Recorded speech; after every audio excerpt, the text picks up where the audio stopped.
Cease to resist, giving my goodbye.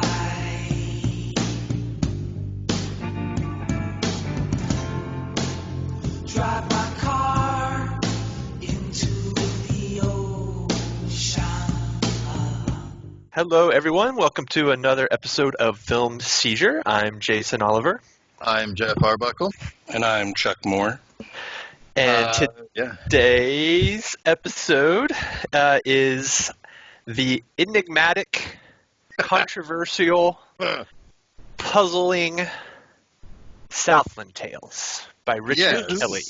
Yes, and just to kind of pull back the curtain a little bit on our show, this is the first of probably a handful of episodes that we are calling the quarantine sessions.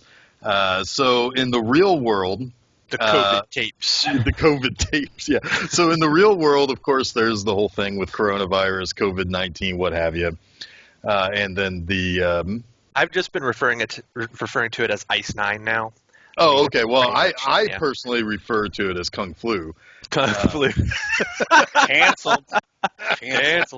The Chinese virus. Yeah, exactly. Chickadee China, the Chinese virus. Oh, damn. Oh, damn. Oh, my God. Can we get some bare naked ladies up in here? Oh, my God. That's hilarious. So anyway, because of that, this was supposed to be recorded weeks ago, but various things had too long don't read. We basically had to hold this off, and then we all got locked in our homes. So, the government come and take over, and, here we are now. We're recording this through Skype.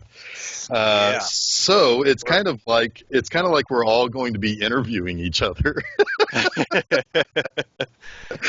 We got a real professional setup here, though. Where do you see yourself in 5 years, Jeff? Well, probably. I'm going to eventually. Called Bingo. Yeah, right. Can everybody mute themselves when somebody's talking? Yeah. Yes, we all work in that environment in our regular lives. No, in 5 years, I hope to have reviewed Sex Squatch 2. Oh, nice. There is a second one, so. Nice. Yeah. You're hired. You got the job. Anyway, but so there's going to be some. Now, the next three we've already recorded before everything, but I suspect a few after that will also be in this format. So if there's any difference in audio, ambient noise, hissing of people booing and hissing at us, it's because, this is not our normal setup. So, yeah. Give us a break, people. Give us a break, ass jacks. And it's also important to note that this is a fill episode. So this falls into the second to last Wednesday in April. Yes. In between Hudson Hawk. Which is what caused Abilene and San Antonio to explode. Yes. Yeah. Hudson Hawk was the impetus for the events that start to unravel in Southland Tales. It caused the time rift, essentially, in the desert. Yeah. Yep. And then we ended the month. We'll end the month next week with an episode we've already recorded, The Postman. Yeah. Right, which did have a virus element to its the Postman, I feel like, is the world that has moved on from Southland Tales. Yeah. Perhaps. I doubt it, but perhaps. So, you guys, this was a first time watch, I believe, for both of you. Is that correct? That is correct. My wife just came in here. Hi, Susan. Hi, Susan. I thought I had seen it before. Oh, go ahead, Jason. Sorry. This was a first time watch for both of you. That's correct? Yes. Yeah, okay. Definitely for sure. Yes. Yeah, I thought I had seen it, but obviously not. I had always, to be fair, I always felt like I wasn't turned off by the negativity that came around this.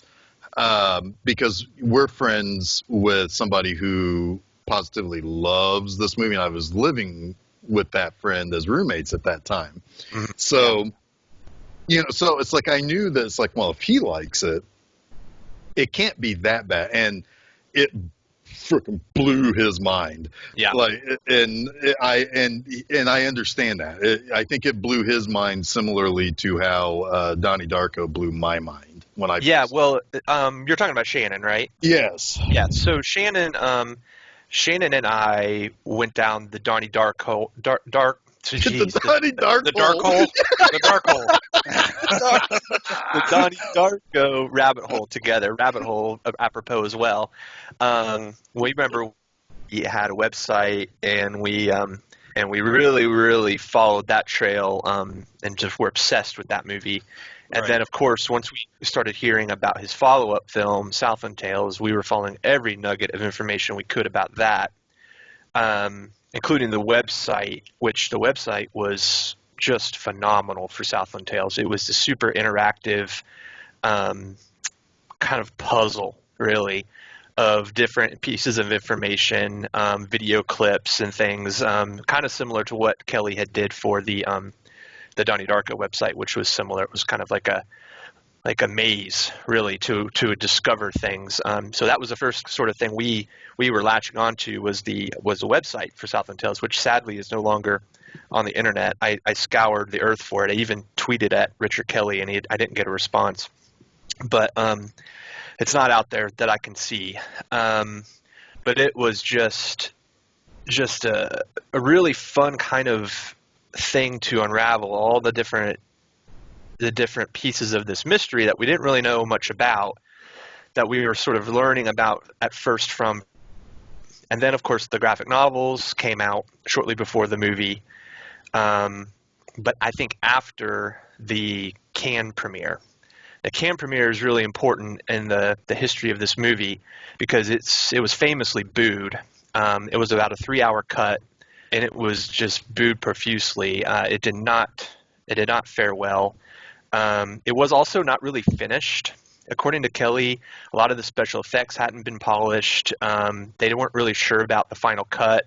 I could tell that some of the special effects weren't quite up to snuff. Yeah, and even when they were able to, when they got picked up for distribution, which amazingly they were still picked up for distribution. They went back and they tried to finish some of the special effects, but yeah, they only had so much money. If you listen to the commentary, Kelly kind of points it out. He's like, yeah, I wish we had more money to finish this effect, but he's pretty happy with what they got for the amount of money. But yeah, they decided, all right, well, we have to make this a little bit more palatable, so we're going to cut some time. At the same time, they had the graphic novels came out, which really does do a good job of explaining a lot of what you sort of get dropped into when the movie starts, right? There's just a ton of information that is divulged in those first 3 chapters of the graphic novel. You don't necessarily need it, though, because in my opinion, the movie itself, the way it's presented, is certainly confusing, but there's so many things and ideas and concepts that are being introduced that it's kind of what makes the movie magical, right? And it gives you the opportunity to just sort of go in and peel away little things and discover things about the movie and about the director's intent and about what the story really is supposed to be doing. And then the graphic novels are kind of there to go back to later, in my opinion, to give you context to the movie. That's the way I ended up appreciating the graphic novels more, was after I had, felt like I got everything I could out of the movie and then wanted more. So anyway, go ahead. No, go ahead. That's a long-winded, I guess, introduction to the complexity of this movie that we'll talk about at length.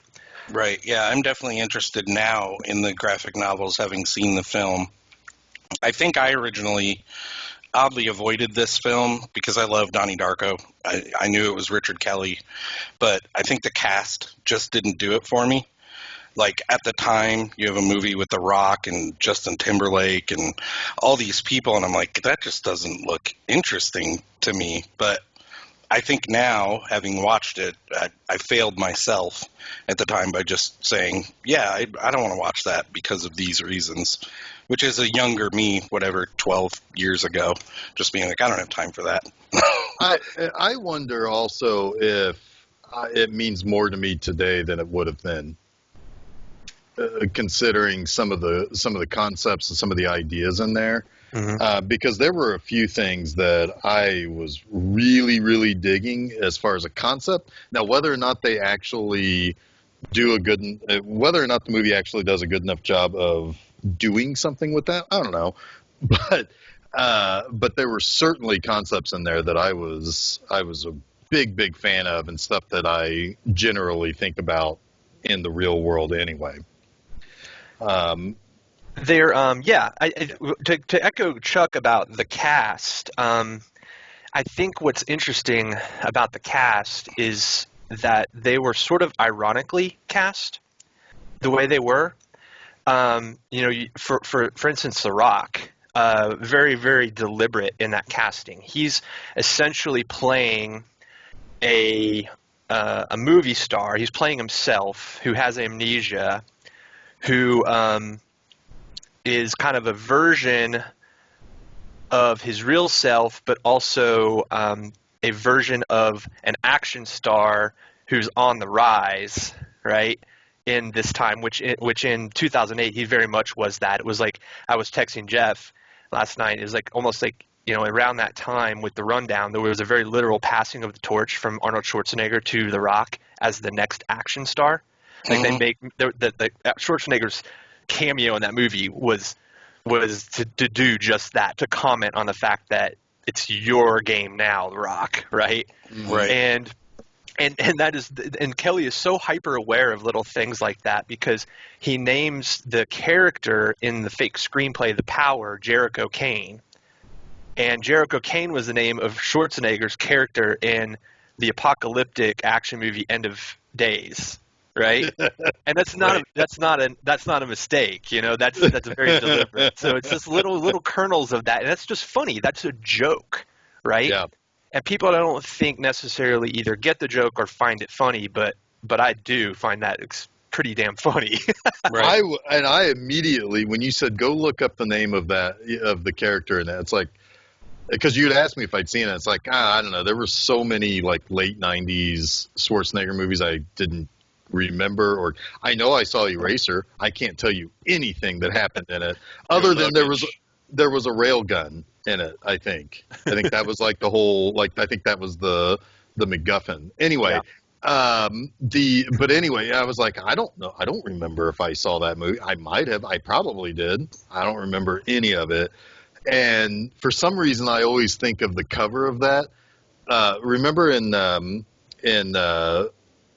Total Recall when he had those things over his eyes, those like electronic, like almost like what you wear when you go into the like tanning bed. But anyway, I always thought that was the cover of that movie, and I don't think so at all. I think that's just. I think that was like Sixth Day or something. Maybe that's what it is. End of Days was the one with, like, it had fire and brimstone on the cover and everything. But End of Days is just a big dumb apocalypse, Antichrist and the devil, movie, right? With Arnold Schwarzenegger plugged in, and Jericho Kane that The Rock is playing in the fictional script The Power is very much a super stupid, like, big, huge action movie about the apocalypse with just silly things like babies who fart and create earthquakes, right? And crap like that, right? It's supposed to be a joke about that, but at the same time, The Power is also a script that foretells the future in the world of the Southland Tales. So Krista now has psychic properties. She survived a plane crash that came near the time rift. She's the only one that came out of it with amnesia, and then she was given hypnotism by the little lady from the Poltergeist, right? One of the scientists. Was this in the comic books? Yes. Yeah. Okay.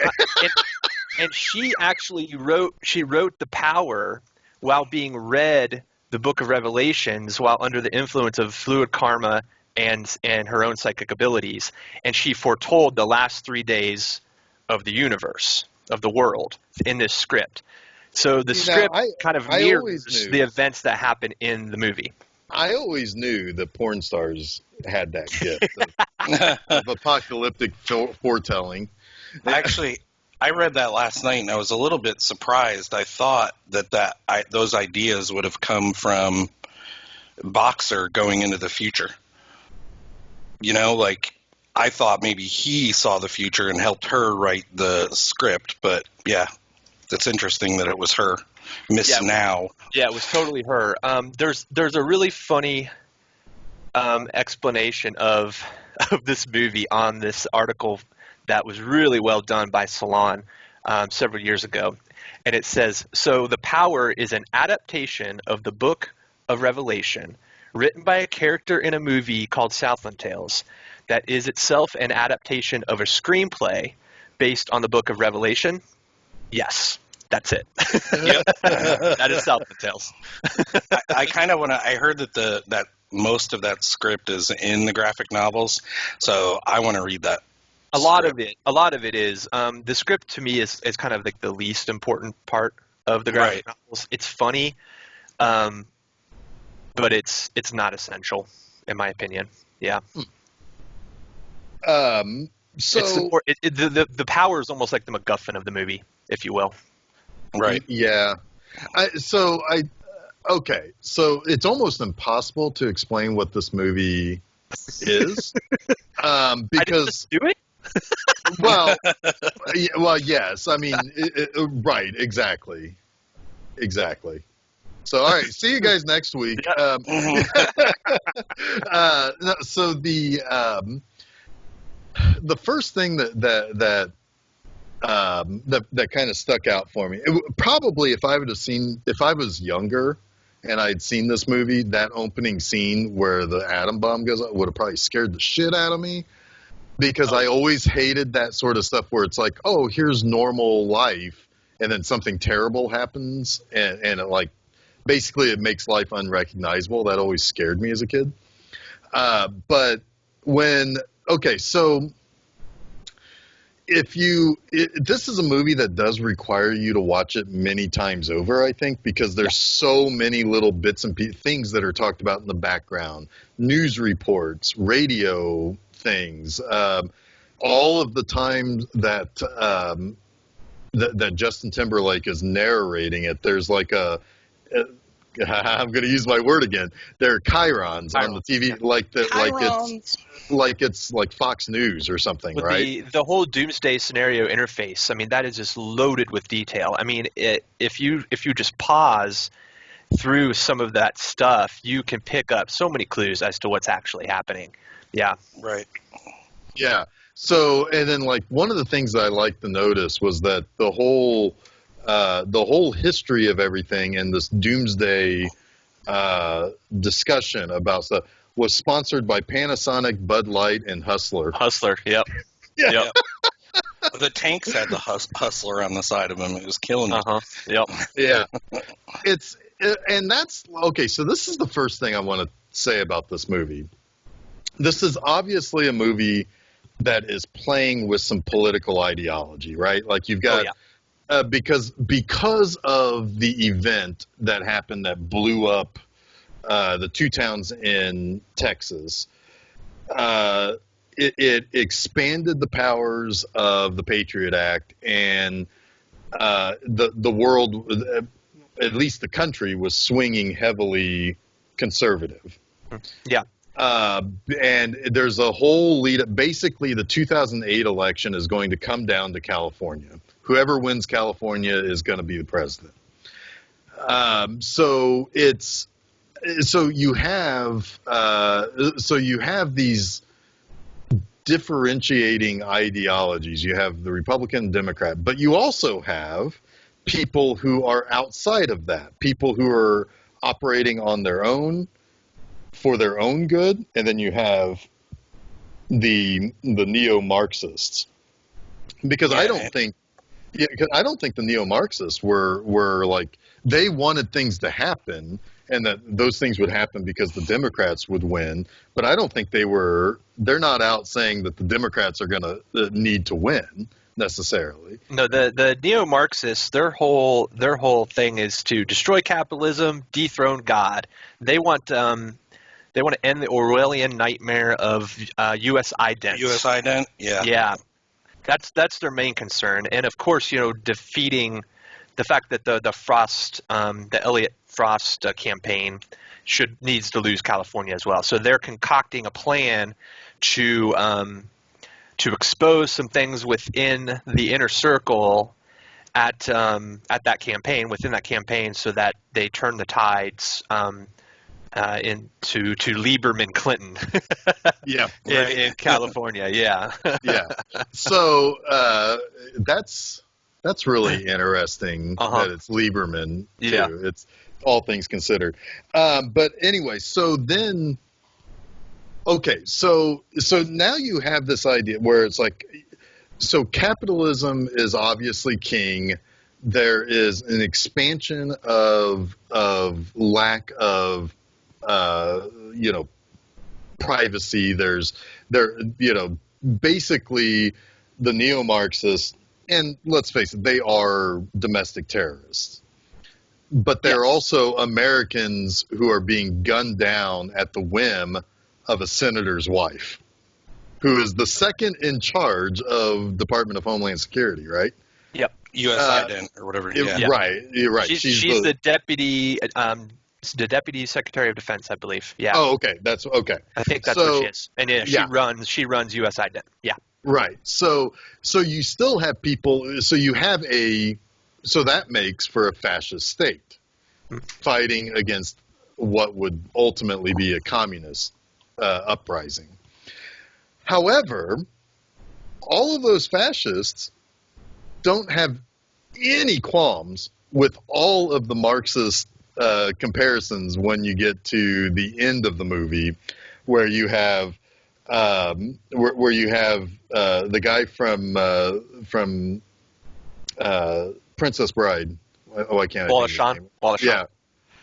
You have him, and you have his mother, who are descendants of Karl Marx's wife. Right. Everything is named after either Jenny von Westphalen or Karl Marx, and they're riding around in a fucking blimp. It's all of these things that are like tying this together, and yet it just doesn't matter to those, because they're getting what they want out of this power, out of the ability to continue to put their thumb on down onto anybody who doesn't buy into the Republican Party, basically. Yeah, the Westphalen family, they're and the Baron, they're not so concerned with either side. They're concerned more with world domination, especially the Baron. The Baron is a megalomaniac. He's power hungry. He's insane. He doesn't really care about bringing forth the end of the world. He's just competing at the margins. Like he's a guy who makes deals for Liquid Karma to bring Liquid Karma into Japan for fingers. He does not really have motivations other than domination. He's like really a perfect Bond villain in a lot of ways. With everything turned up to 12. Yeah. Yeah. Yeah. So he doesn't necessarily have an end game until the next thing, right? Right. He's always playing, with manipulation. He's playing both sides almost the entire film. And then his mother and some of the scientists, they kind of start to realize that. They're realizing that the Baron is insane, but in his experiments have probably caused a chain of events that are going to bring about the end of the universe or of the world or whatever it might be, and they're trying to usher in that end because it's the only way to save humanity. And that's where things get a little slippery, I think, with this movie. Because there's a lot of it is just open to interpretation. What happens why do we need to bring about the end? Is it kind of a Darko thing? You know, is this a tangent universe and that needs to be destroyed to save the primary universe, which is kind of what I think. So yeah, it's hard to kind of wrap your brain around it, even with all the information, because I just don't think it's all necessarily even out there, which also kind of makes the movie fun to think about.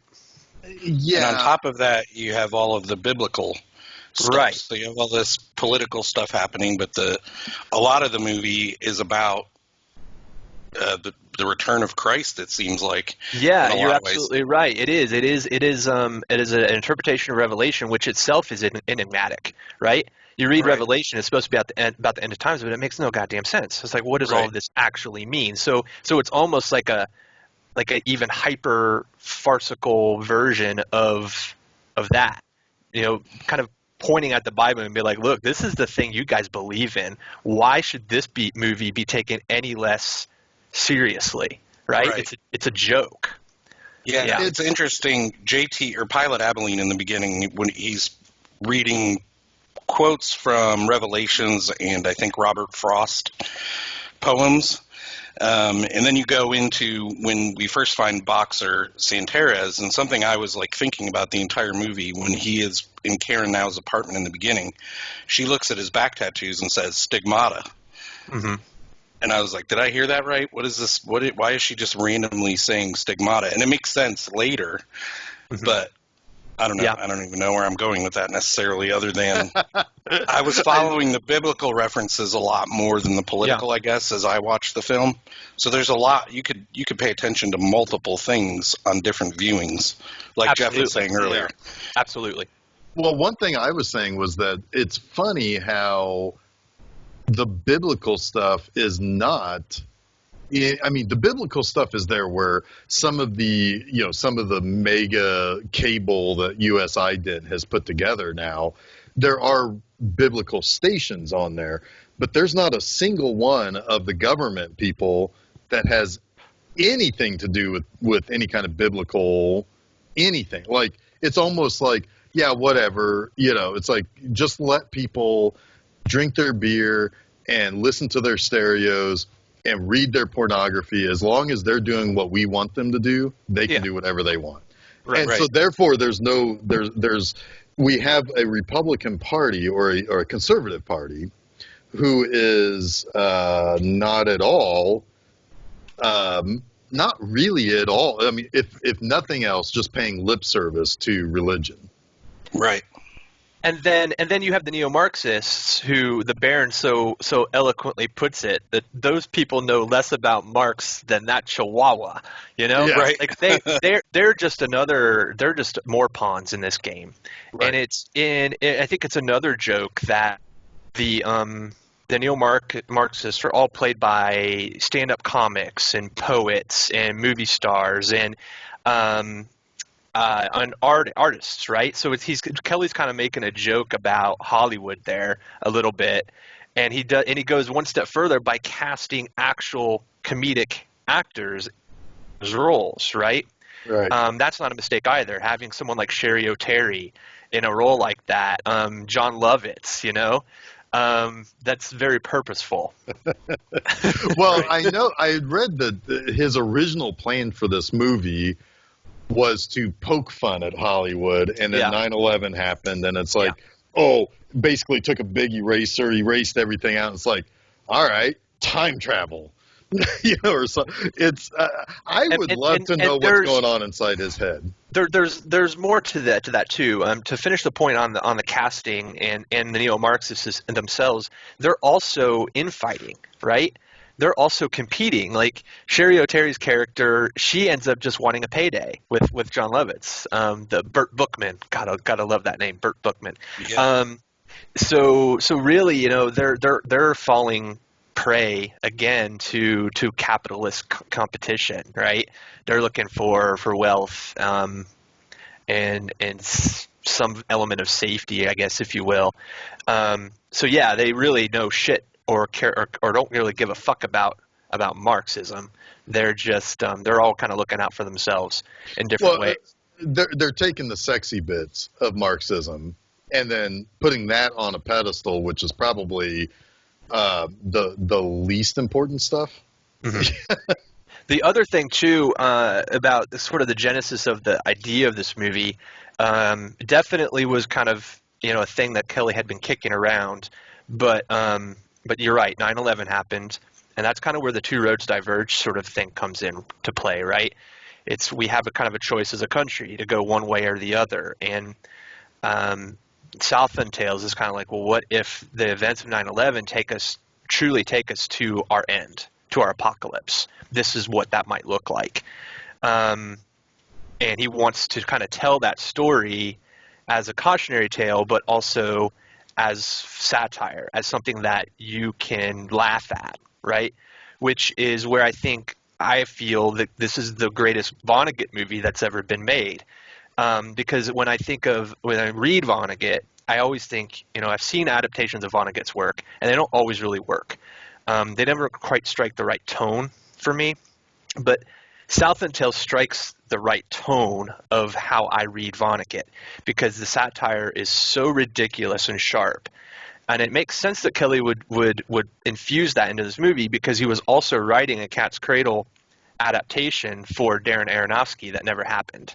So he was already kind of playing around with these apocalyptic ideas with the Cat's Cradle script, and infusing, I would expect, the same level of tone and satire into that he ended up channeling into Southland Tales. So, I also, because you talk about the satire there, and for me, where it comes through more than any place else is the combination, and how did I write this in my notes here?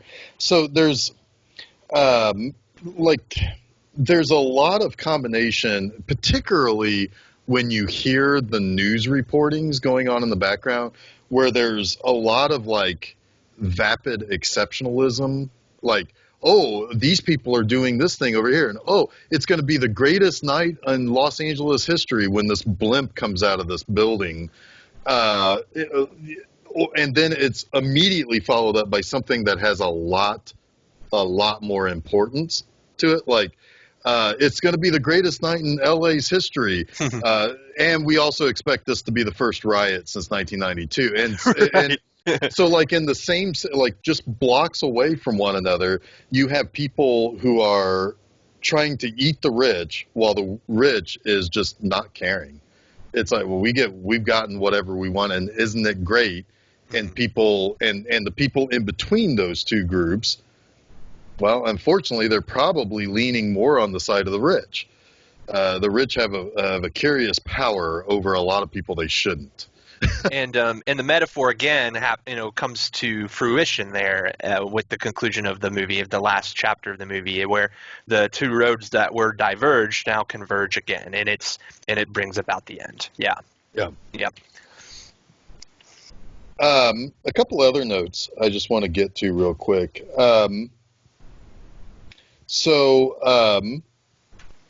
There's something in here about how someone was killed by way of a giant dildo. That was one of the news reports. That was on the radio, I think. See, I think I missed that. Then you're using your fluid karma antenna to pick that up, aren't you? Your glowing orb. Your glowing orb really tuned into that. Yeah. Right. Yeah. The scientists say the future is far more futuristic than they predicted. Yes, it's so great. Yep. That line kills me. That's my favorite Kristen Al line. Yeah. My favorite thing in the whole goddamn world, even more so than the fluid karma science team of just the most bonkers character actors you will ever put into one frame of movie ever. My favorite thing above that are the little people that work at the US Ident. Yeah. It's just a team of little people over there. That kills me. A few things on that. Apparently, the reason that they employ the little people at US Ident is because when they go on raids, they need smaller people to check, for hidden disk drives and documents and stuff, so they're able to crawl through the ventilation tunnels and things. Beautiful. Yeah, Beautiful. yeah.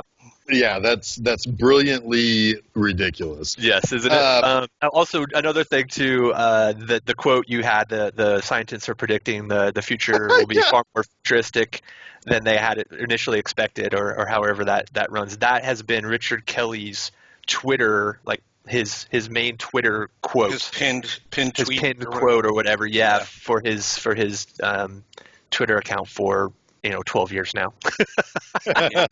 Krista now had another funny line, and I'll cut out the middle of it, but she says, "We're a bisexual nation living in denial." And she said, "All the Pilgrims did was ruin the American Indian orgy of freedom." That Yeah, frickin' it's all killed about me. It's all about the nerds, man. The nerds, yeah. The The nerds nerds have done ruined it. Yeah. Yep. She also talks about the morning before pill. Or Yes. it wasn't her, it was somebody else on her show. Right, it's almost Where like the Gremlins thing, right? Right. You eat after midnight. Yeah, the time Yeah. zone. How does that affect the morning after pill? But so my favorite headline, it comes right about the beginning of the third act when so long story short, Krista, Sarah Michelle Gellar, she's got the video that was meant to set up the right so that the Democrats would win California. That basically it shows people, it shows an interracial couple being murdered by police, which they are called the Up U2, which Yeah. is great. Up you, yeah. Up U2. You up, yeah. Yeah.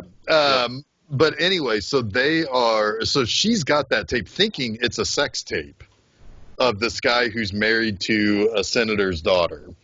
And she is being chased by both neo-Marxists who, because it was all part of Sherry O'Terry's plan, and being targeted by the U.S. ident.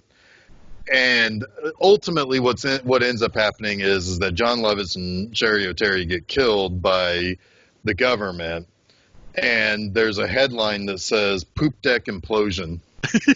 I knew that you would antenna into that. And all right, so I have something for that too.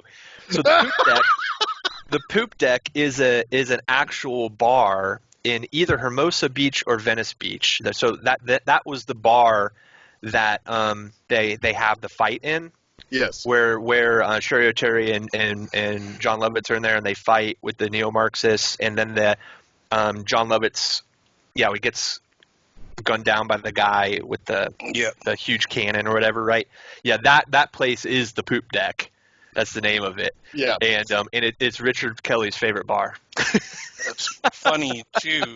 Steph and I were laughing at that because we have our main bathroom downstairs has a sign over it that says "Poop Deck." And I want to say it is no longer there. He made some reference to it in the commentary that he had to shoot one good brawl there at the Poop Deck before it went out of business or something. Yeah. Awesome. There's another thing I think is funny when he has the scene with the woman who works at US Ident on the beach. The Rock does. Oh my God, that woman was awesome. The Rock turns into Jericho Kane. It's like I'll take you to Shutters. We'll get a room at Shutters. It's my favorite place, right? When he says that, Shutters is a real beach hotel.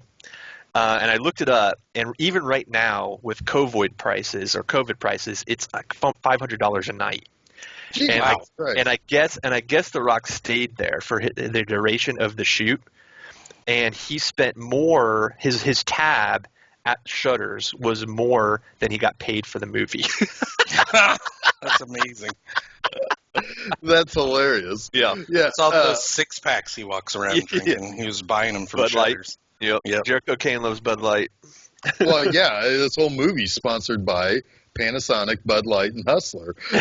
Oh, there it is. Chuck is drinking it too. I think you need to shuffle around a beach, Chuck, with like just a sixer on a ring, on the plastic rings, just pouring it in your mouth. Yep. Can you smell what the Chuck is drinking? I can smell what you'll probably be farting afterwards. Yeah, you probably can.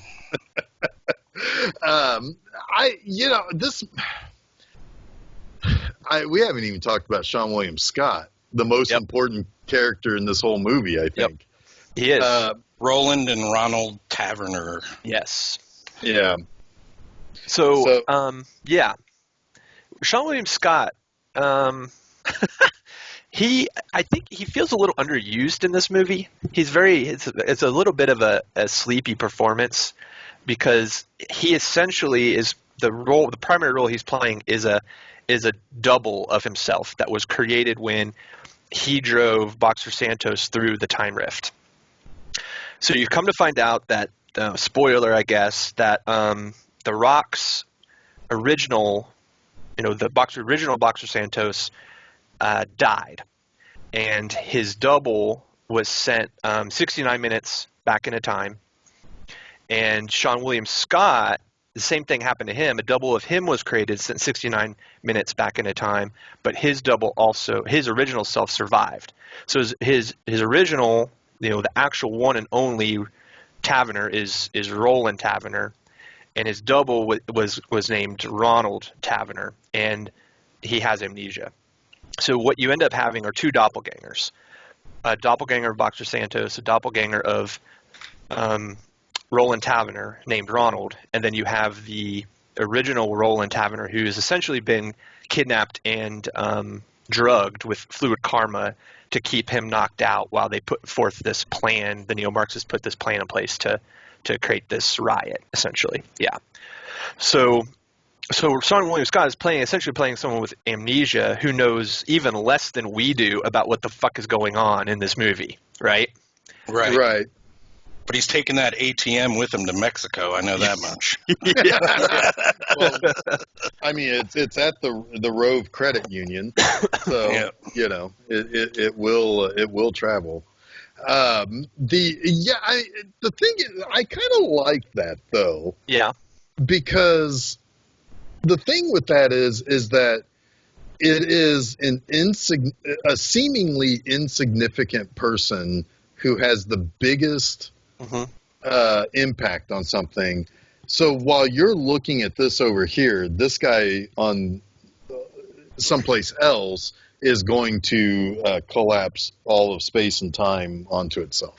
Yeah, it's the bait and switch. You're led to believe that Boxer God, Jesus, it's a hard name to say. Boxer Santeros is the Messiah, right? Right. And kind of he's got all of the world's religions symbols tattooed on his body. The one that wins will bleed. If you didn't pick that up. Everything is pointing at him. Even the neo-Marxists. Or not the neo-Marxists, but all of the Westphalians think that Boxer is key and central to what has to happen, right? They don't see Ronald at all. They've kind of completely lost track of that and don't see the importance of it. So yeah, you're right, Jeff. The person who is essentially the Messiah, the Jesus or whomever is clueless until the very end. Yeah. Right. Right. Yeah. And the thing is about that also is that I think I like where they're going with that, but I agree that my biggest issue with the movie was probably the third act, where so we're all rushing to this conclusion that has a completely different tone than the rest of the movie. I mean, it goes bonkers at the end. But then it also, while I like the bait and switch, it doesn't. None of it really makes any sense, to be honest with you. Yeah. The question remains: what's the point, right? Like, right. what is the point? Chaos? Is the point, showing him shedding light on the absurdity of the world and the absurdity of prophecy, is the point that, things are eventually just going to unravel, and we're not going to really understand it. We're just going to have to see it through to the end. There's a fatalism to it, right? But yeah, it's kind of like it leaves you a little bit empty because it doesn't feel like there's much meaning to it that you can take with you. Yeah, I will say that. Yeah. Yes. It's more about the journey, I guess, than the conclusion. Yes. Yeah. Because I think that the space time continuum in my brain just collapsed on itself. No, so yes. However, I will say the final shot is I don't want to say poignant, but it's what I think you should hope that we embrace as the end happens. Mm-hmm. What, the forgiveness aspect Well, of it? the street party, essentially. The what, Jeff? Sorry? The street party. Oh. At the end, where Justin Timberlake's just kind of walking around the people partying because they won a war, not really realizing it's the end, but it seems as though Justin Timberlake knows it's the end, mm-hmm. and he is accepting it, and he is, kind of just enjoying what's there, what's left. Well, he also he recognizes that his best friend, was able to find peace. Yeah. Well, why are we? And why he are was we able to give him that. Why are we calling it the end? Are we 100% sure that the world ended that day? No. Because Timberlake or Abilene is talking about it as if it were in the past. He's still alive the whole time he's talking about it. And I think bureaucracy or whatever you want to talk about was destroyed that day with the Zeppelin getting blown up. And Christianity won because Ronald or Roland, I get mixed up in the two, but when they're holding hands there and the light is shining, one of them is blaming himself for Pilot Abilene getting hurt, and the other one's saying, I forgive you. I forgive you. So the whole idea of like the Christ-like forgiveness for people, for their faults, for their mistakes, is what really wins in the end. It seemed to me. And the Rock's back tattoo of Jesus bleeds. Which it's supposed to mean that religion won as well, which is kind of weird. It feels a little heavy-handed. I agree with that. If you ask me. Agree with that. But it's not one of my favorite ideas in the movie. But yeah, for sure, there's a Christ-like forgiveness that's happening, and the whole thing is again, it's kind of showing the absurdity of the end of the New Testament, right? Which is all about Christ. Right. Yeah. Well, and it's also saying, I think in a way, a sly way of saying, you don't need the forgiveness of Christ. You just need to forgive yourself. Which is what Ronald and Roland are doing, right? Like you don't need a celestial being to forgive you. Yeah. Forgive yourself. Yeah. But that's the way I saw it anyway. Yeah, I think that's a great interpretation. I think Richard Kelly would like that. Cool. All that religion stuff went over my head. I admit, Chuck, you're right. I was while you were focused on those parallels, I was focused on the parallels of the social side of it, the geopolitical side of it, right? Because I think I do kind of feel like, in general, we have been building ourselves up to a tipping point over the last, well, I would say 20 years. It's been more like 50 or 60 years. Yeah. Right. Where, it's kind of funny. It makes for perfect sense that this is the first of our episodes that we're recording in quarantine, because I think we're going to find out very soon which way we're tipping. Yeah, Right. it is kind of scary to think that the movie, Richard Kelly in a lot of ways did predict that we would start fighting these political battles on the extremes, back in 2008.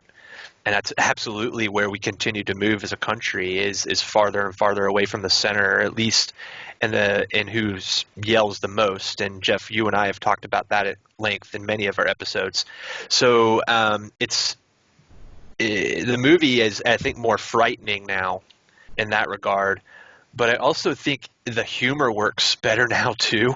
Well, yeah, because the fringes are ridiculous. Yeah, yeah. I mean, it's so ridiculous how quickly they will either contradict themselves or perjure themselves. Yeah. And because Yeah. of those ends, you see a lot of innocent people get mowed down in this movie that have they're not even involved in the scene. You have a guy getting out of a truck and he just gets shot. Yeah. So all the innocent people are being killed by this political battle. Yeah. For no, Yeah, the majority is being killed by the fringe. Yeah. Yes. Right. Yeah. Right. Yep. So that's interesting. Yeah, the end is symbolic, I guess, of the political system just needing to be blown up. Yeah. We need to start it over. And maybe the way we're going now is what I think, Jason, you and I talked about this on a serious note. Like when Trump was getting elected, I had said multiple times to you, I think, well, the world is going to burn and we're going to build a better one. I don't know if I really believe that, but that was what I told myself while this was all going down. Because we're all in fear that this, not all of us are in fear, I guess, but a lot of people were in fear of what came next. Absolutely.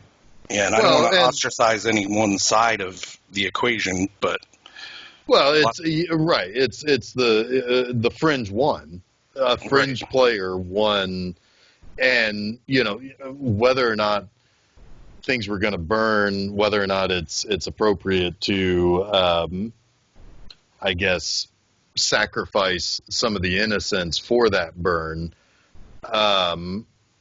I kind of feel like the problem is if there wasn't going to be some sort of real revolution, and I'll put on my my comrade Jeff hat.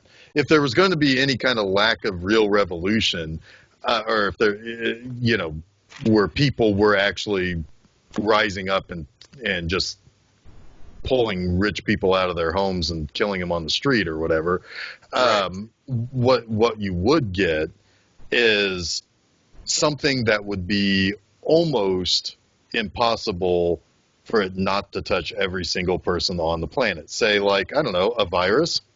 yeah, because all of a sudden, rich people ain't protected by that. Their gates do not keep the virus out. So it's something that it's kind of funny how Madonna called it a great equalizer. I think the way she said it and the way she posted her video was fucking weird as all get out. What, but from it's a true. bathtub? Yeah, From a weird lavish bath. Yeah, that's weird. But it is true. I mean, there is if you really want the world to change one way or the other. I mean, it can go in whatever direction it wants to go now. But you got to have something that evens the playing field, and it's not going to be a riot in the streets of a single United States city. It's going to be something that touches everybody the world over. The invisible enemy, or what have you, is Kung Fu. one you can't. Yeah, the Kung Flu. Canceled. Canceled. You said it too this time. Yay! I was ostracizing you. And I'm bringing you down with me. No, it's very interesting to think about that because, Jason, as we've talked about this in Sidebar before, how and maybe one of the things I'd like to talk about is because this movie is almost impossible to really talk about in a linear fashion. Right. This movie is an absolute failure. I mean, it was a $17 million movie that made like not even $1 million back. Not even close. I mean, under $400,000. Right. Yeah. So it And it didn't have much more life on video either. It didn't have the benefit of the video well, store. I know it made $8 last night between me and Chuck. I have a question, Jason, for you. Unless I'm stopping your point, Jeff. I'll be right back. We'll come back around to you here in a second, Chuck.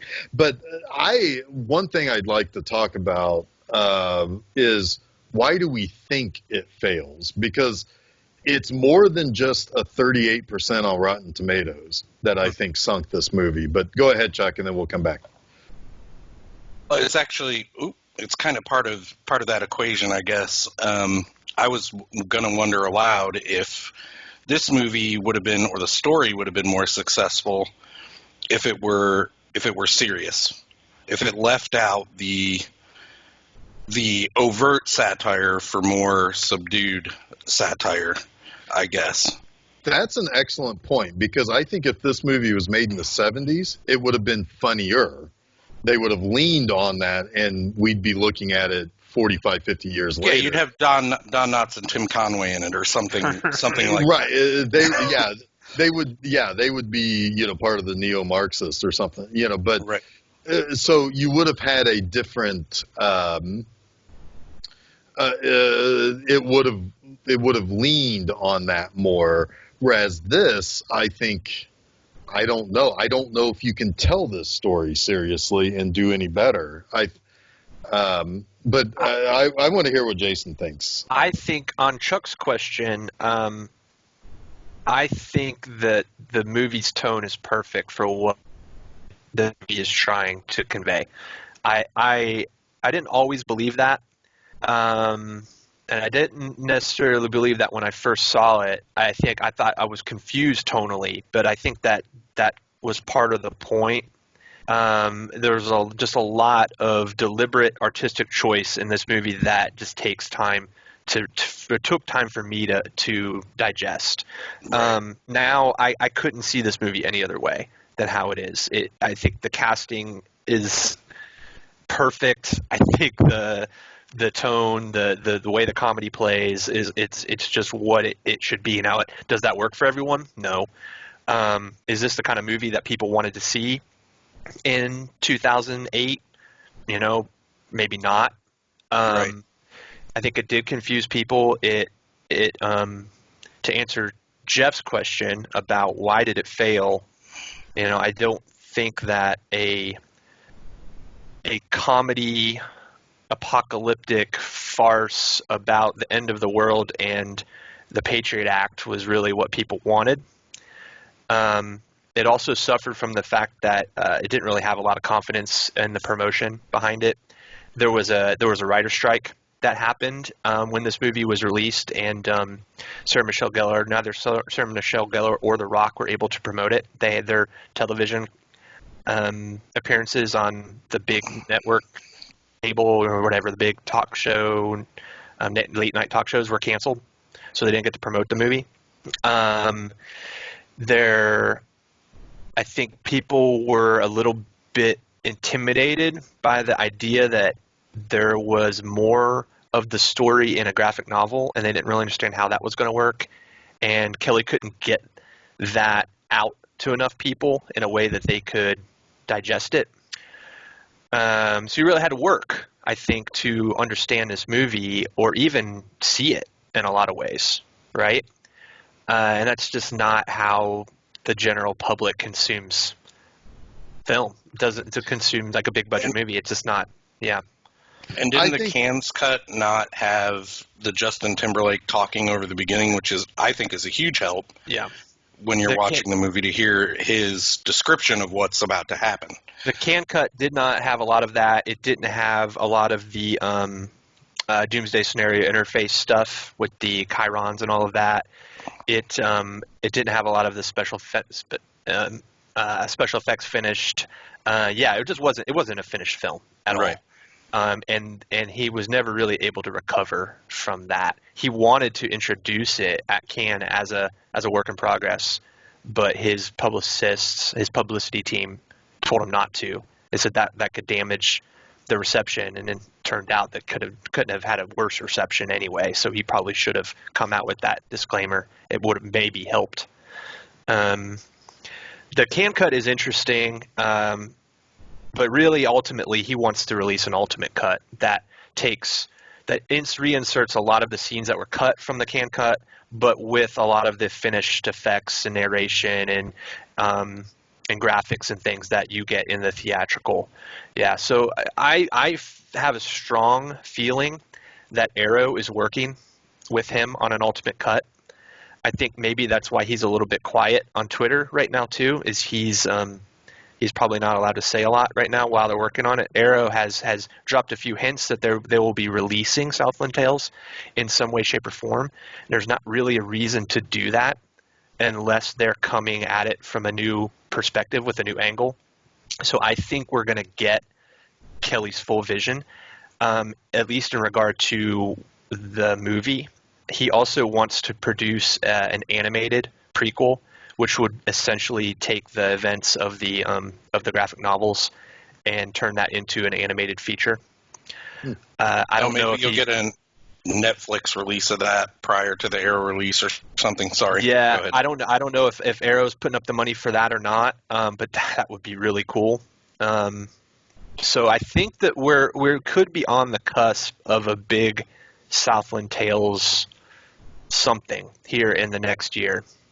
That's something that okay. So that brings up another question that I have then, because one of the things that I kind of wondered about, we've sort of talked about one of these aspects before, very briefly, very kind of succinctly, but not on the show, but just in general. I can't even remember what it was that we were talking about.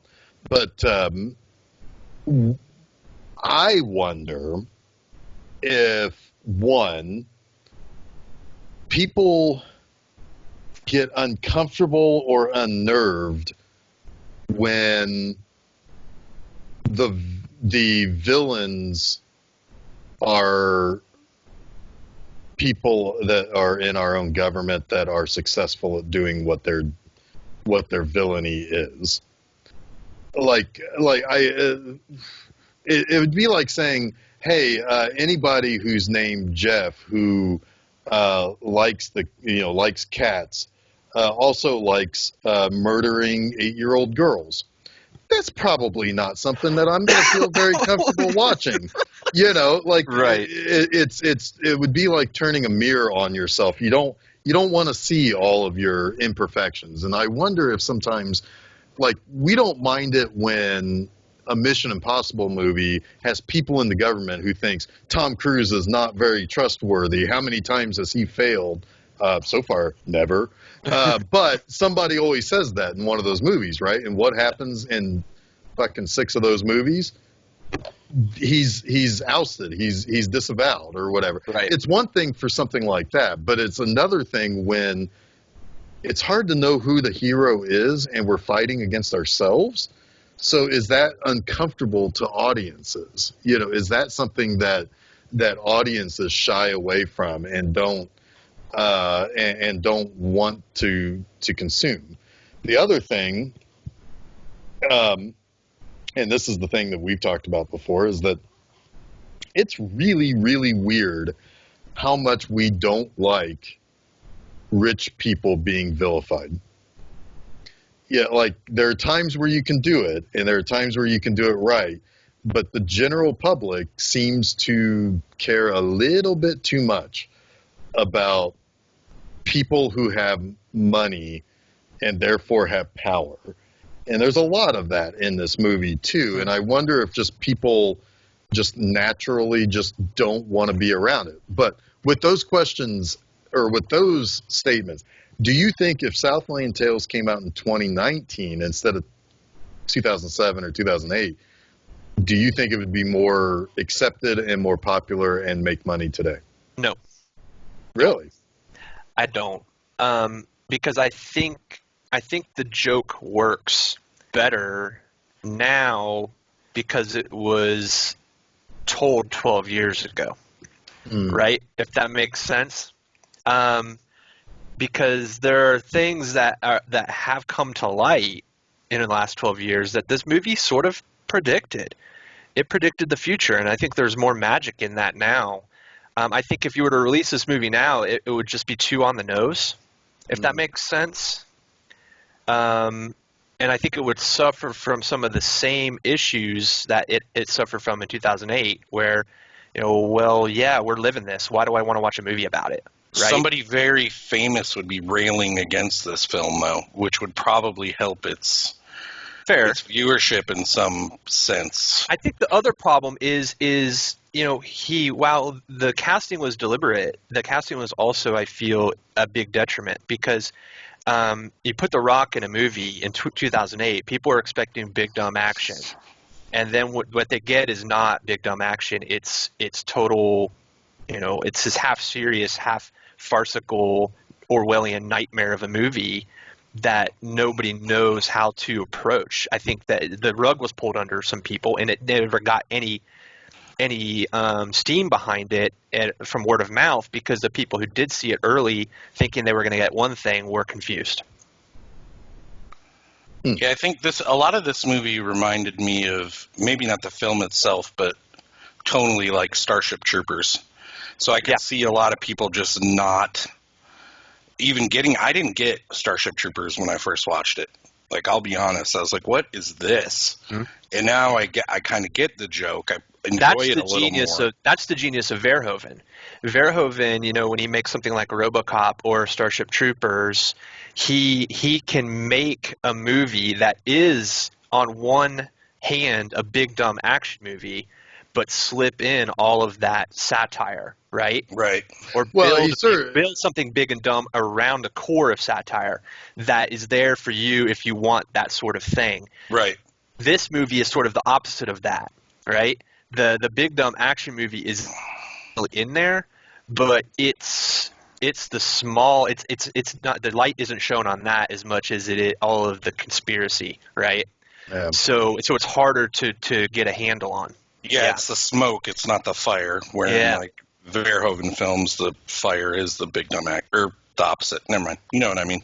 Yeah. But yeah, if you turned up like all of the political factions and all of the more propaganda satire in Starship Troopers, and made more of the focus on that rather than following these young cadets through the military, through their military careers, then you would have had, I think, a similar problem with Starship Troopers as to this, where you wouldn't have had people who were just along for a ride. Right, to see aliens get blown up. Yeah, maybe getting a little bit of social commentary on the side. Yeah. Right. Yeah. Not that Starship Troopers was any grand success as a movie, box office wise, but I think it's pretty fucking smart when it comes right down to it. Yeah. It knew exactly what it wanted to do, and it accomplished it. I think I think you hit it on the head again.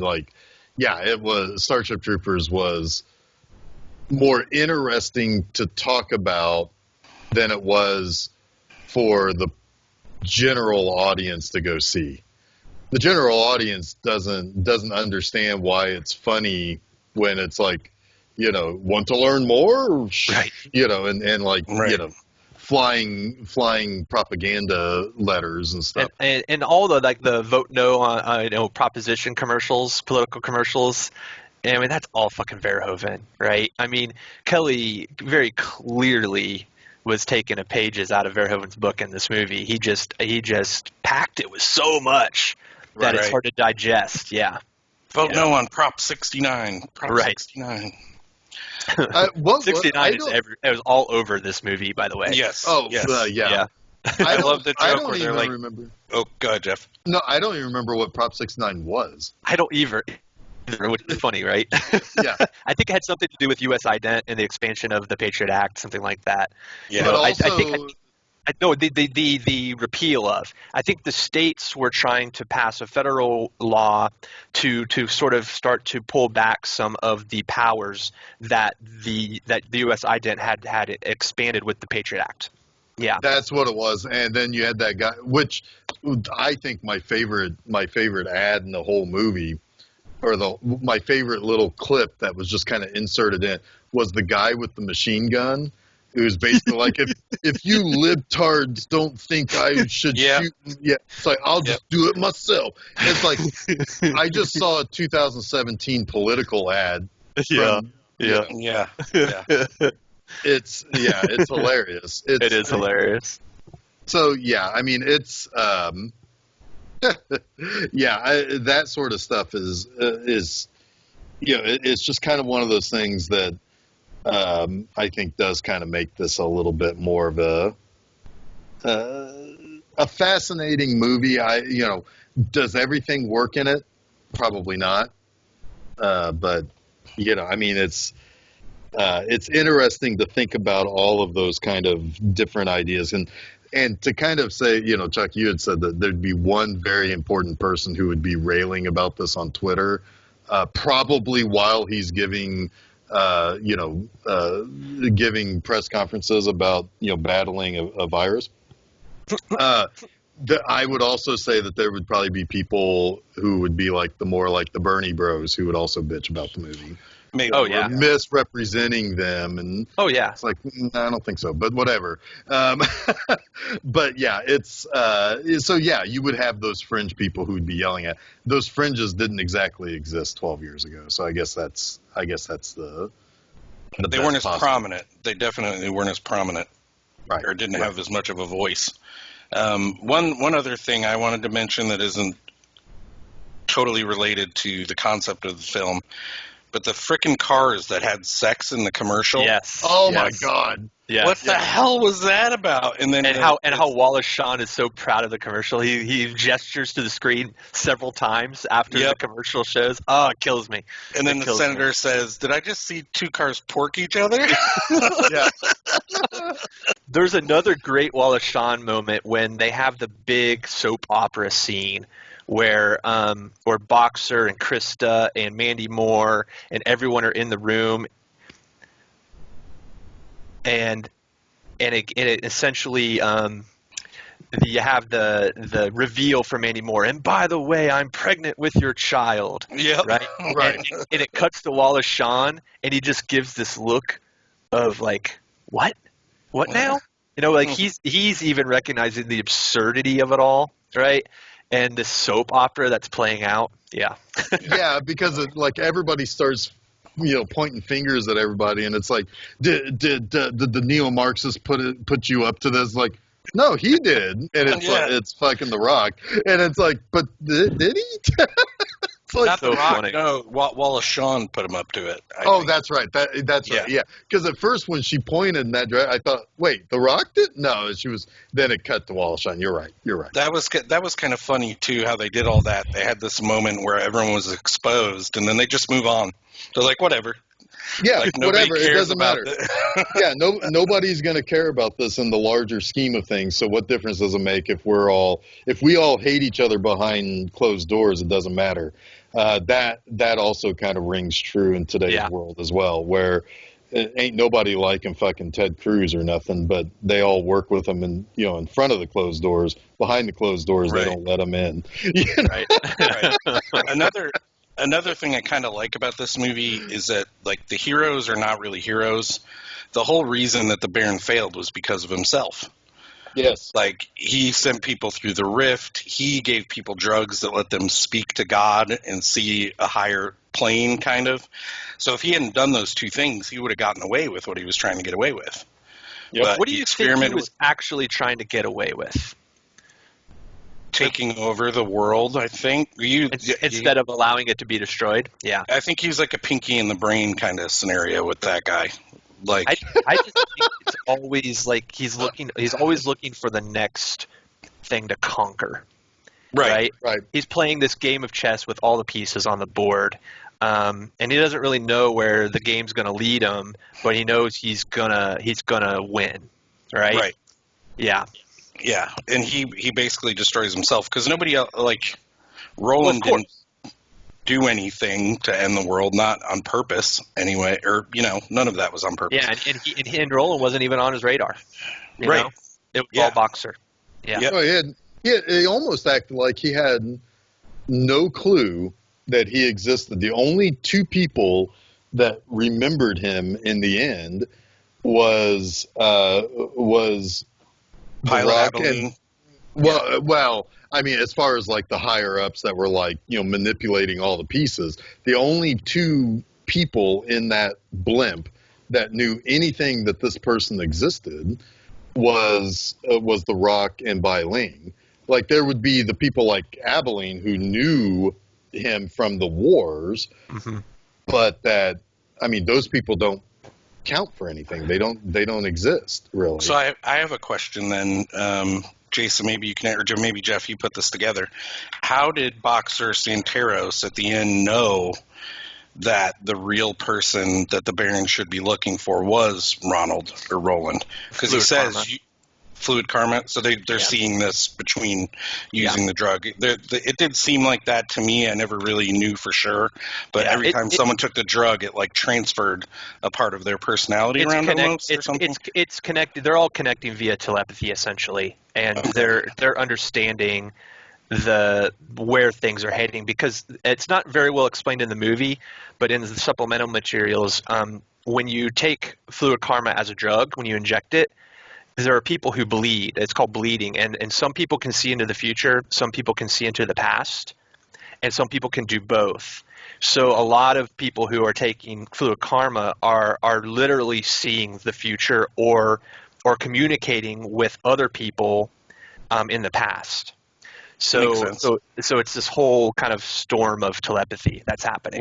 Well, that makes the question that they kept asking, do you bleed, make way more sense. Because yeah. I thought it was just like a way of saying, do you do drugs? Right. Are you cool too? Yeah. Oh my God, that's what Batman said to Superman in Batman versus Superman. Yes, he did. That's what he was talking about. Son of a bitch. Figured it out. Zack Snyder, you are a master of cinema. It wasn't about their mothers having the same name. It was the fact that they both had telepathy with one another. Why do you know that name?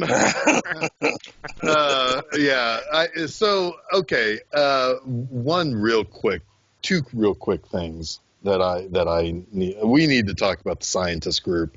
I brought him up earlier. You got fucking Booger from Revenge of the Nerds. Hell yeah, Kurt Strong. You've got awesome. Wallace Shawn, who is he eventually devolves into a Kabuki man. Yeah. You have Bai Ling, who is bonkers always. Uh-huh. You have Zelda Rubinstein. Yep. And you have the lady who Sparkle Motion lady from Donnie Darko. Exactly. Yeah. And it's like this is the greatest collection of character actors ever crammed onto a beach. To talk about insane like energy properties. I mean, it's quantum entanglement. Of course. Perpetual motion.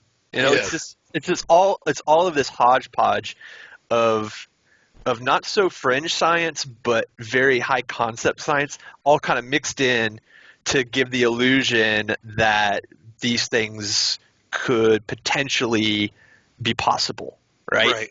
Yeah. Right. I wonder if Richard Right. Kelly had the sciences worked out in his mind as he did for Donnie Darko. He didn't. He kept it. He pretty much made it ridiculous, but also plausible. Right? Was his intent. He was like, I feel like some sort of remote electricity, could potentially happen. I mean, that's something that Tesla experimented with centuries ago.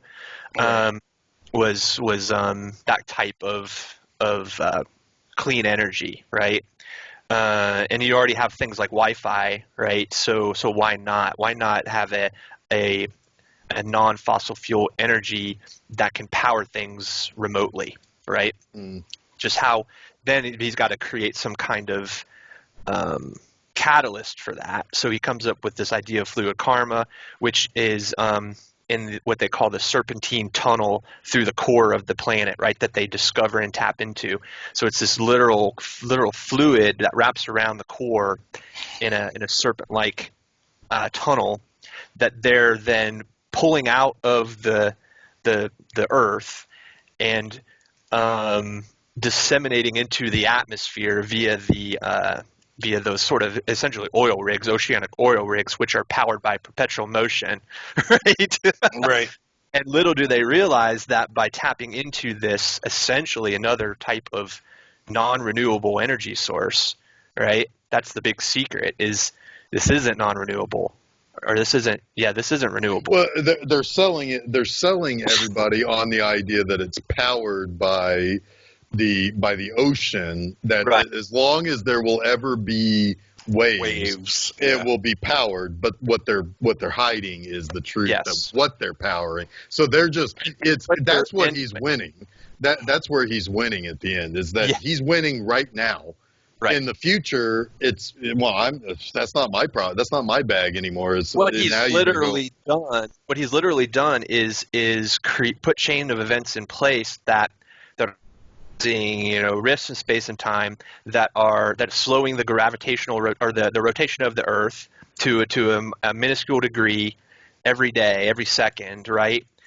Which is then causing people to go insane, right? Like our mental capacity, our mental state is deteriorating as humans, which is also, I think, commenting on the craziness of the extremes of the neoliberals and the Republican identity, right? So it's all of this things happening. So the science is wonky. It doesn't make any fucking sense. I think we'd know if there was a fluid caramel tunnel around the core of the Earth, but it's still based in some sort of plausible idea of a renewable energy that's clean that could also have nefarious motivations behind it, where maybe it's not as good as it seems, right? It's too good to be true. Right. Right. So okay, all of that stuff I understand perfectly. Right. I've got the equations like written on a whiteboard, but there's one thing I didn't quite understand, and that was a interpretive dance fight between Sarah Michelle Gellar and Mandy Moore, and how can I get involved in something like that? I actually wrote a note for that. Good. Because here's the thing that is sort of fascinating but also disappointing about this movie is there are actually answers for everything. Richard Kelly is more than willing to tell you what things mean in this movie. He's not like David Lynch, who won't tell you shit, right? He'll be like, well, yeah, I was thinking about this, or it's a commentary on that, or it's a metaphor for this, right? However, I don't really know that I've heard him specifically say what that scene is about, but I have an idea that it's probably just as simple as a literal love triangle, and the fact that this boxer isn't the real boxer, right? He's a doppelganger, so he doesn't really belong to Mandy Moore, and she realizes that. And he doesn't really belong to Kristen Al, and she realizes that. But they share, her version of Boxer is Jericho Kane, and Mandy Moore's version of Boxer is dead, right? So they're finding a part of what he represents to them in that moment, and they're sharing him, right? And it's probably just as simple as that. If you're looking for an explanation, which really kind of just sort of demystifies the whole magic of that scene, which I find to be poignant in a way that feels more emotional than that explanation, if that makes sense. Yeah. Okay. I did see. They're also accepting their fate at that point too. That's true. Yeah, that is true. So they're just trying to come together in one moment of peace and harmony before the end. However, it seems like in that moment, they're both concerned that the boxer Santeros is not going to die, not that they are going to die themselves. Could be. So do they not I mean, they even said it. He's going to die. He's going to die. Yeah. Like, they didn't, I don't know. I didn't get that necessarily. I was like, well, they all know they're going to die, I think, but they're acting like just he is.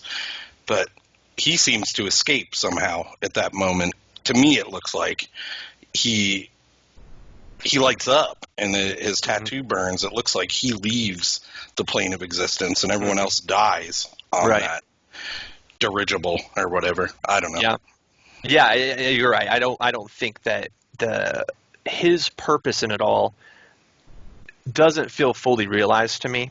Other than he is just meant to be the herald of the winning religion and the decoy The diversion, for the diversion for Roland to do what needs to happen. Yeah. Which is just find himself, right? Yeah. And if Roland didn't, or if Boxer Santeros didn't kill himself, because he was supposed to be alone in the car, right? Roland wasn't supposed to be there, so the Baron, I think, expected for Roland to have. That's why he expected him to be important, because he was the only one that went through. Yeah, and Roland wasn't supposed to go through. Yeah, right. And then when the Baron finds out someone else went through, he gets kind of pissed. Yeah, but yeah, right. There was one other scene that I definitely wanted to make sure we talked about. Chuck, you brought up what you thought was going to break my brain, which it didn't, because again, I totally understand everything but sexy interpretive dance fight about this movie. And that is, so there's another character that is also involved in all of this that we've not talked about at all. And he is somebody who comes and gets fluid karma from Justin Timberlake's Pilot Abilene. And I assume Pilot is meant to be like Pontius Pilate, right? I don't know. Okay. That's what seems to make sense there, right? It could be, yeah. But because Pilate is not a normal name. No. But so he gives them some of that stuff, and of course later he's the person who essentially brings Roland and Ronald together by happenstance. But then so after he leaves that scene, Justin Timberlake has that dance scene with the very like the USO dancers in like basically a midway. Mm-hmm. And for one, I kind of looked at that as a little bit more of that kind of that exceptionalism, that almost vapid, exceptionalism of he was a soldier and he was hurt, but we still. Isn't he great, and let's dance and sing for him. But you had made the comment that you thought that was actually a really, really sad scene. Mm-hmm. Yeah. I think that Kelly is making a lot of comments on veteran affairs and the victimhood of military veterans, right? I think a lot of the really important line that is sort of hard to decipher, that I'm a pimp and pimps don't commit suicide, is commenting on that. It's commenting on veterans who, with post-traumatic stress, who take their own lives. They don't really commit suicide. They're another victim of the war, right? Mm-hmm. So it's not fair to really say, well, they took their own life. Their life was taken from them from the wars that they fought. They just weren't shot, by the enemy in the same way. So I think that's part of that scene is when he's singing that song. It's very important that he's singing that song. And again, this isn't something that it's explained in the movie, but that's the song that he's listening to on his iPod when they go into Fallujah, him and Taverner, and Taverner accidentally frags him with the grenade. So he's remembering that moment as well, and he's worried about his friend, and he's just emotional about the state of the world's collective psyche. I think, he's kind of realizing that with everyone else, what's happening. Yeah. Huh, all right. Well, You had brought up Martin Kefauver, Jeff, and I don't know if you mentioned anything about that anagram Yeah. of his name. And Freakman Virtue, I mean, I don't know necessarily what that's speaking about, but it did make me wonder if there are other anagrams hidden in Southland Tale character names to be found. I didn't do any searching on that, but Jason, has that ever been brought up that you're aware of, or is it just him? I don't know. I don't know that I've ever gone that deep into my research, which I'm sure there's something there. Yeah. I'm sure there's a lot of things we've missed or that haven't been discussed. It's possible. I don't know for sure. Boxer Santeros is the most bizarre name ever. Yeah.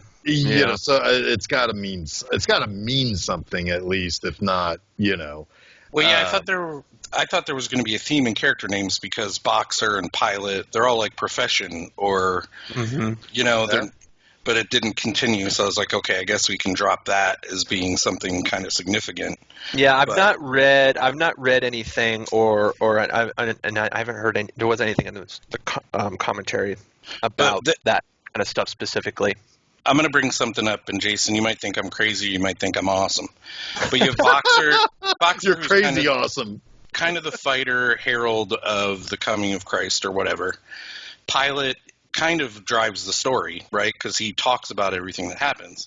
And Roland becomes Christ. I wonder if the Roland name matches up with Child Roland and, the Dark Tower. The poem? Yeah. Maybe. Yeah. I wouldn't be surprised. I never really thought about that, but sure, why not? Yeah. Yeah, I don't know. His character seems to fit that, searching for something, unattainable or whatever. I wouldn't be surprised if that wasn't the reason. I would. Yeah, we know what I mean. He, David Kelly is very upfront about how deliberate he is in the choices that he makes. He doesn't just pick things out of a hat, right? So I would be very surprised if it weren't in some way linked to that idea. Yeah. Yeah, because poetry's the poem itself. Yeah. Yeah, poetry's used in this film anyway with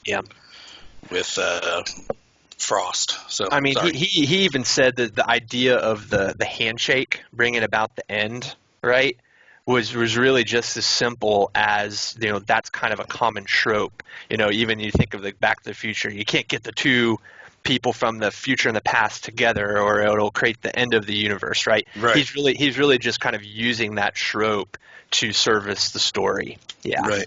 Yeah. Yeah, that's that's a what do they call that? A quantum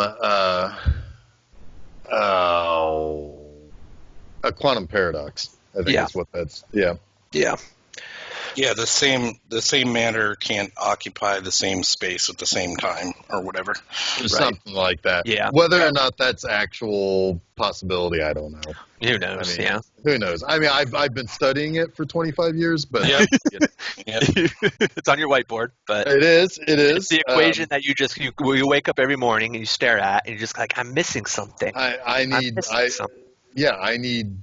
Will Hunting to come over and solve it. And solve it. Yeah. Yeah.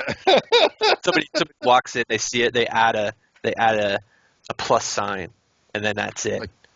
And you're like, oh my God, you did it! That's what I was looking for all these years. You solved it. I've been dividing. I've been multiplying. I've squared it. I now understand how the flux capacitor works. I don't know. So, what else we got on this, man? I mean, I'm pretty good, honestly. I feel like you could have your own. I think we've launched all of our monkeys into this one. They put But monkeys can their in the- souls handle it? Yeah. Probably not.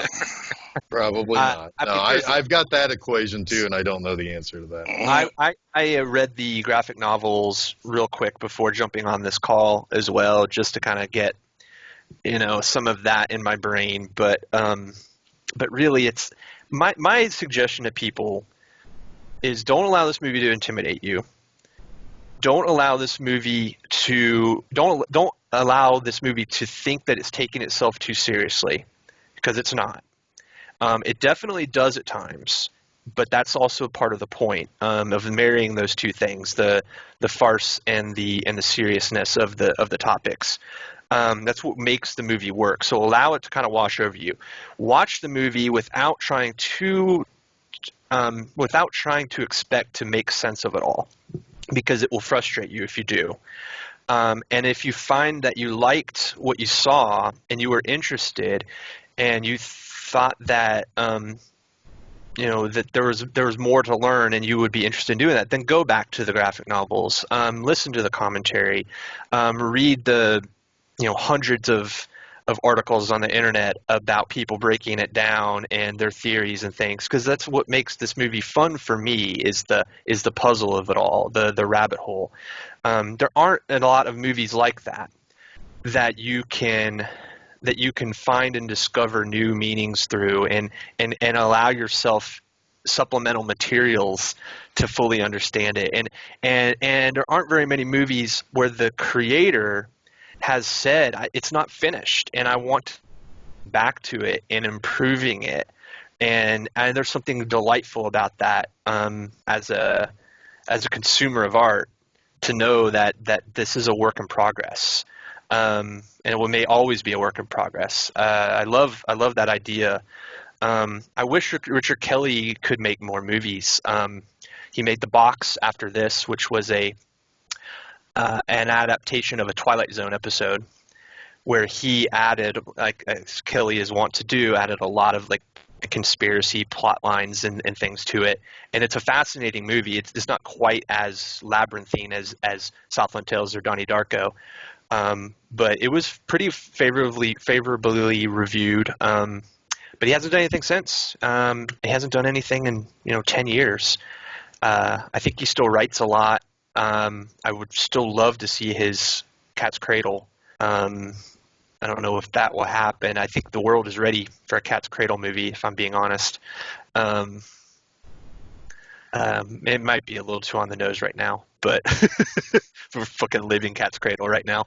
Yeah, but but I think in a few years, a movie like Cat's Cradle could really be interesting if it's told through the lens of what we're living instead of as fiction. Anyway, that's kind of all I have left to say on the matter. I love this movie a lot.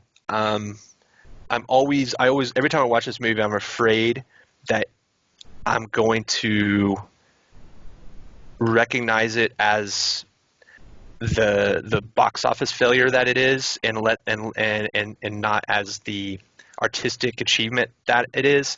But I always find magic in it. I always find myself falling back into the feeling that this movie makes me feel, and the relentlessness of my imagination and where it takes me. And I think that's what makes a movie successful for me, is that I find it interesting enough to I mean, I've been researching this movie all week. I wouldn't do that for just any movie, right? I find so much delight in that pursuit. So for that, I thank Richard Kelly for this movie, because I feel like it was made in some ways for me. Well, I can't add to that. No, I can't either. I can add some places where people can find our shows. Yeah. Should I do that? Can I do that? Yeah. Okay, let's do that. So, go over to filmseizure.com. Every Wednesday, new episodes of Film Seizure. Every Monday, we got Monster Mondays. Saturdays, I've got little essays going out there about Bond stuff called 00 Saturdays. Next week, we have The Postman as kind of the finale to our Big Swings and Misses month.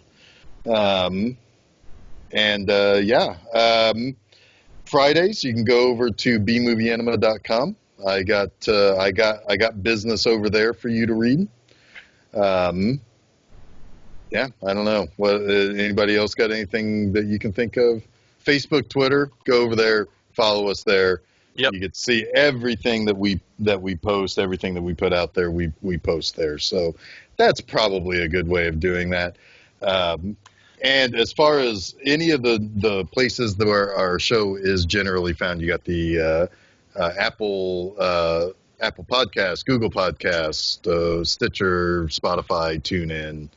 I'm sure I'm probably forgetting one or two or four places wherever podcasts can be. But you just go to a place, find a little box, type in Film Seizure. Something probably comes up.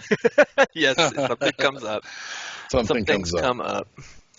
And then also don't forget to come back next week for our last episode of April, our April theme of Big Swings and Misses for The Postman, where you get to see Kevin Costner play tic-tac-toe by himself. Yeah. Yes. He's so And bored. he loses. Yeah, he's so bored. He loses a game of tic-tac-toe to him. All right. So until next week, I am Jeff Arbuckle. I'm Chuck Moore. Sorry. And I'm just sorry, I stepped on your line there. Should we start? Let's do that again. All right. We could, of course, we had to blow this up with a fucking bazooka as our as our Zeppelin was about to land here. Yeah. Let's try this again. Until next week, I am Jeff Arbuckle. I'm Chuck Moore. I'm Jason Oliver, and you have been listening to Film Seizure, but also Nobody Rocks the Cock Like Krista Now. Yeah.